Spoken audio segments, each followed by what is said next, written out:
All these hours later, and I still can't believe the 49ers lost yet again to the Seattle Seahawks. All I wanted for Christmas was a Niners dub over Seattle. We'll have to wait until next year. But there's still hope to be had, because if the season were to end today, the Niners would be in the playoffs in the NFC in that final playoff spot. So, if you think San Francisco can still make the playoffs, hit that thumbs up icon, like the video, and let's start today's loaded show.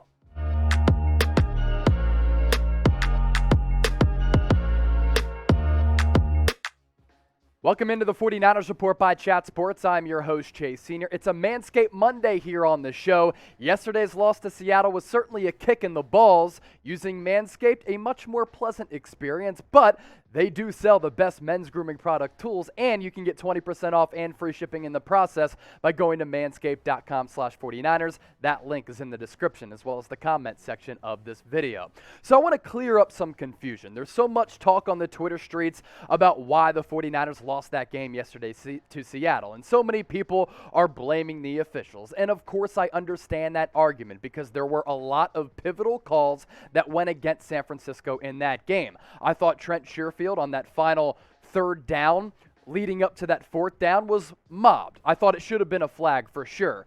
But the 49ers certainly cost themselves a lot from minute 1 until minute 60. So I'm not going to go out there and blame the refs for that loss.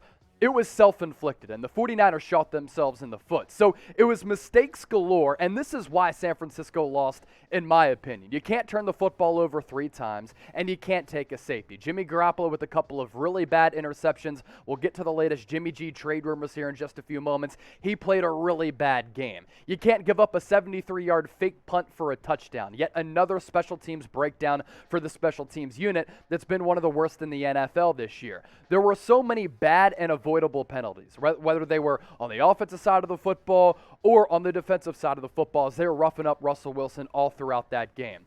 And one of my big keys to the game leading into this matchup last week, you cannot give Russell Wilson a chance to make magic. You can't open up the door for him to sneak in and come through with a win and make clutch plays. The 49ers gave Russell Wilson a chance, and they got burned. But there is still hope for this football team, even if their record is even at 6-6. You take a gander at the NFC playoff picture, Niners aren't going to catch the Arizona Cardinals, who are red hot with Kyler Murray and DeAndre Hopkins back. They were incredibly dominant on the road against the Bears last week. You're not going to win this division. So the last hope and the remaining hope for this team is to claim one of those 3 wild card positions. And after the Cardinals, Packers, Bucks, and Cowboys, who are the divisional leaders right now, the wild card race is open, and it's to be had. I'm not a big buyer in the Rams, especially considering how great the 49ers were against Los Angeles a couple weeks ago on Monday Night Football. Now, they were able to right the ship against a bad Jags team on Sunday, but I'm not buying into them as a legit squad. I think they're flaws. Washington football team, one of the hotter teams in the NFL. They're playing really good defense, opportunistic offense. I actually think they are a player in the NFC. Now, even if the 49ers go on the road and lose against the Cincinnati Bengals this upcoming weekend, which would actually be a disastrous loss for their playoff chances, they would still be in that final playoff spot. How? Because of tiebreakers. The Eagles go into the bye at 6-7. 49ers beat them in week 2. 2 weeks ago, San Francisco was victorious in a thrilling and gritty game against the Minnesota Vikings, so they would have the tiebreaker over Minnesota as well. I don't think Carolina, Atlanta, and New Orleans are legit squads either. So while the 49ers are in the thick of the playoff race, they're hanging on by the skin of their teeth. Things are certainly going to get interesting from here on out until the end of the regular season. And as far as their opponent next week, the Cincinnati Bengals, Joe Burrow, rising star in this league. He's had an up-and-down sophomore campaign after he was really impressive last year as a rookie. They tried to mount a comeback bid against the Chargers yesterday, and Joe Burrow in the process was injured. According to reports, he did dislocate his pinkie, but he is not expected to miss any time. And at the end of the day, we thought Russell Wilson's finger was going to be a problem. It wasn't. He turned in a marvelous performance. So I'm not going to go ahead and say, Joe Burrow, dislocated pinky, advantage to the Niners. I'll believe it when I see it. Joe Burrow expected to play for Cincinnati, a big lift for the Bengals come Sunday. So, prediction time. Who you got on Sunday? Type SF for the 49ers, type CIN for the Cincinnati Bengals. Two teams coming off losses, a pivotal game for both of them because both of them are jockeying for playoff spots in the NFC for San Francisco and the AFC for the Cincinnati Bengals. Be sure to get those predictions in the comment section right now. As I mentioned, that 49ers loss against the Seahawks, I thought that game was to be had. I thought the 49ers could have stolen it late. They didn't, and that defeat was a kick in the balls. But using the best men's grooming products from Manscaped, a much better experience than taking a shot right in the nuts. And if you want to clean up your nuts, you can do so with Manscaped and get 20% off and free shipping in the process by using that link at the bottom of your screen. It's manscaped.com/49ers. You know how George Kittle and Deebo Samuel have versatility to their craft, and they can basically do everything on the offensive side of the football? That is basically what the Lawnmower 4.0 is. 4 interchangeable blades, safeguard technology, a light on that bad boy so you can see where you're trimming. Once again, one of the hottest deals on the market during this holiday season, all thanks to today's presenting sponsor, Manscaped. All you have to do, open up a separate browser, manscaped.com/49ers, enter the promo code 49ers. You're going to get 20% off and free shipping. Treat yourself or somebody who you care about during the holiday season with a gift that lasts a very long time. As for the latest Jimmy Garoppolo trade rumors, fresh Jimmy Garoppolo trade rumors as compared to the last trade rumors that we passed along here on the show. So Colin, Cowherd, Peter King spoke on the Herd on Friday, and I do want to pass along what they said and the conversation that they had.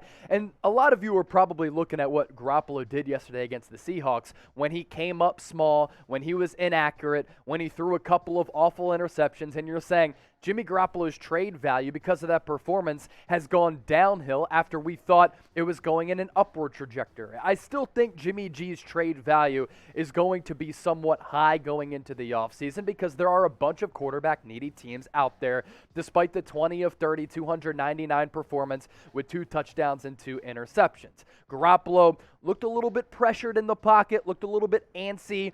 He was kind of getting happy feet back there, and he was misfiring on a bunch of throws. But let's dive into these latest Jimmy Garoppolo trade rumors. So it was Cowherd speaking with Peter King about the quarterback market out there, and then specifically the Garoppolo trade rumors. So Colin Cowherd said the 49ers are going to get something for Jimmy G.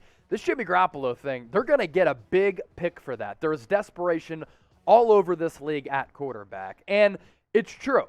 If you are stuck in mediocrity in the NFL, or if you were in quarterback purgatory, you're basically stuck in a position where you are hopeless, you feel helpless, and there's really no light at the end of the tunnel. If you don't have the most important position in sports locked down, it doesn't do you any good. And we know this because there's a bunch of sample sizes that back this up.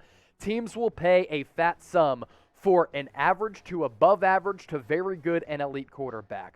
Modern history shows you that because you have to pinpoint that position in order to have any success. So given what Colin Cowherd said, this was Peter King's reply, and I thought this is pretty interesting as well.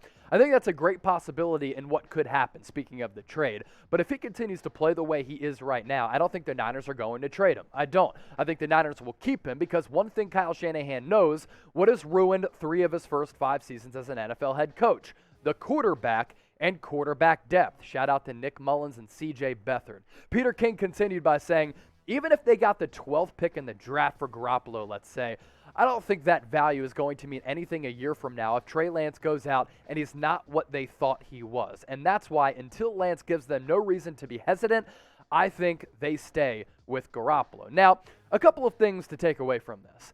If a team were to call John Lynch and Kyle Shanahan and this 49ers front office and they offered, let's say, the 12th overall pick for Jimmy Garoppolo, it would be organization malpractice to not send Jimmy Garoppolo shipping for the 12th overall pick. You moved up and you traded away future first-round picks for Trey Lance. So if you can get back a 12th overall or even a first-round pick for Jimmy G, that's excellent value right there, and that helps you continue to build your football team around the pieces that you already have. I just don't think it's realistic that a team is going to fork over a first-round pick for, let's say, an above-average quarterback who certainly has some holes, and as we saw yesterday, can turn in a clunker here and there. I do think what's realistic, a second or third-round pick.